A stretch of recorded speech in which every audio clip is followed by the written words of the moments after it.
looked her straight in the eye and I said, Daphne, I killed my baby. He said, you have two choices. You either get out or you get an abortion. I thought that a baby would mess up my life and he would marry me with a child. We went into the schools with sex education programs that we knew would increase the sexual activity and therefore the pregnancy rate. I lived in a crappy apartment and I drove a crappy car and I didn't even have a job. Who was I to raise a child? As the nurse was performing the ultrasound, I watched her and she was looking at my baby on the monitor. And I asked her, I said, can I see my baby? And she took the monitor literally with her hands and turned it away from me. And I turned to look at the screen and thought, that looks like a baby. Well, she got very upset and yelled at me and said, turn around, don't you dare look at that. I did not believe that it was a baby inside of me at the time. I was told it was a blob of tissue. They explained it to me that it was a blob, that it wasn't anything yet. But I needed to have this abortion as soon as possible before this blob of tissue turns into a baby. And she told me that it wasn't even a baby yet, that it was just a clump of cells. This is the pregnancy expert saying, there it is, you're pregnant. And then grab her by the bony part of the elbow and squeeze. Do you have your money? Can you do it today? You write your check for $300 and all your problems are solved. Wish somebody told me what really happens. I bought the lie. I now know she didn't show me my baby. She just showed me a dot on the screen so that I would go through with the abortion. When he finished abortion number 1, he ran across the hall. He didn't stop to do a surgical scrub. He did not stop to do operative notes. He went across the hall, changed his gloves, and started abortion number 2.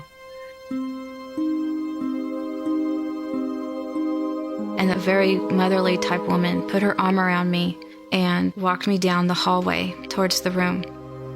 I knew what I was doing was not all right, and I knew it wasn't going to be over soon. I knew I had to live with this decision once again for the rest of my life. He began to work on me and I remember feeling horrifying cramps and it was worse than they had ever told me.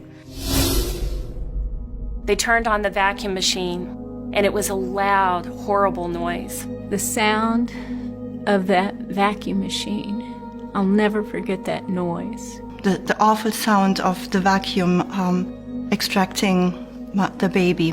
The sound of this machine was like this ghoulish generator, and then the pain hit me. I literally felt like my soul was being sucked out that day. It was excruciatingly painful, and I almost passed out. And immediately, the tears just started rolling down my eyes. And I remember laying there crying and wishing that I could stop it, but it was too late. They sucked the life out of my body that I knew I'd never be able to get back. And I knew right then and there I had made the biggest mistake of my life. I heard the sound of the vacuum, and all of a sudden I saw a splattering of the blood, and I knew my baby had to be in that jar. And that memory burned in my mind because I realized that was the only remains of the child that I had had inside of me. And I heard one nurse say to the other nurse, it's twins. And then she took the trash bag and she tied it in a knot and she walked out with the twins in that trash bag. I was hysterical. I was crying, and for the first time, maybe because I was heavily medicated, I felt free to call out and say, you know, it was my baby, it was my baby. I knew deep inside of me that what I had done was take the life of my own child. That opened my eyes to what abortion really was, and I knew that when I walked out of that abortion facility that day that I would never have anything to do with abortion ever again. All the feminists said is my body, my right. This was going to help me. Why didn't I feel that way? They said my life would get back to normal again. It's never been back to normal again. The grief and trauma and shame that we as women deal with this choice, I wouldn't wish on my worst enemy. I had nightmares. I became depressed. I wanted to meet them. I wanted to see what they would have looked like, their voices. It affected me as a woman, as a mother, as a wife. It finally just get to a point where I no longer wanted to live. I felt I could no longer go on.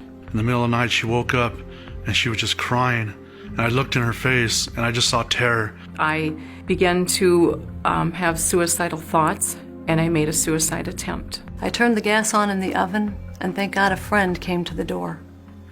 I tried 2 other times to kill myself as well. There's not enough tissue in my office to handle the tears of the women when they realize that they may have killed the only baby that they will have. The doctor told me that because of all of that scarring in my uterus from the abortions, that I had been left infertile and that most likely I would not become pregnant again. I was 16 when I had my abortion. I'm 48 now, and I'm still coming to terms with the fact that I'm never going to have children the normal way. I lay on the table and started thinking, how am I going to tell my husband that I'm not going to be able to have children with him? It was the reality of knowing that the only 3 children I would ever bear, I killed. I thought many times, well, I won't be able to be at my little girl's first birthday party. I won't be having those father-daughter talks. I won't be able to take her to school the first day or walk down the football field at homecoming. I'm going to miss those occasions. I would just encourage any woman that found themselves in the same situation that they would really think twice about it, and that they wouldn't let fear lead them to make a decision that they would regret the rest of their life. You don't want to live a life of regrets, wondering what your child looked like, wishing you could hear their laughter, because one day you will experience that if you choose to give your child life. There's life and joy for everyone in America, and that should be from fertilization to natural death. And so I invite you today and always, it's very important to just choose life. Many women have had abortions, and there's no place for them to go, to have the voice, to say it. I think there's a lot of women in hiding because of still the shame of admitting it and its impact in their life.